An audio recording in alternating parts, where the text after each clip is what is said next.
मुंबईत एक fan CSKची Jersey घालून मरीन ड्राईव्हवर फिरतो. पुण्यात एक कॉलेज स्टुडंट GTचं हुडी घालून क्लासला जातो.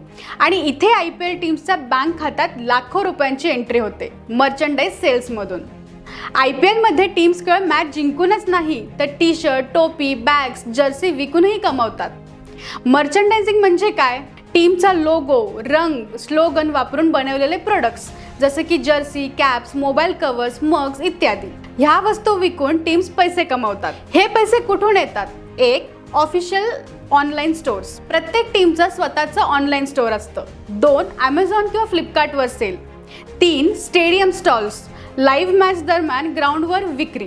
4, कोलॅप्स विथ फॅशन ब्रँड्स. उदाहरणार्थ MI with Diesel, RCB with Puma. या विक्रीतून हजारो मर्चंडाईज आयटम्स दररोज विकले जातात. उदाहरणार्थ CSK फक्त एका सीझनमध्ये मर्चंडाईज विकून 60 कोटीपर्यंत कमवते. मर्चंडाईज हे केवळ पैसे कमवण्याचं साधन नाही तर टीमसाठी एक ब्रँड लॉयल्टी टूल आहे. जो फॅन जर्सी विकत घेतो तो टीमसाठी कायम जोडला जातो. IPL मध्ये खेळ मैदानातच नाही तर मार्केटमध्ये सुरू असतो आणि मर्चंडाईज हा त्याचा सुपरहिट शॉट आहे.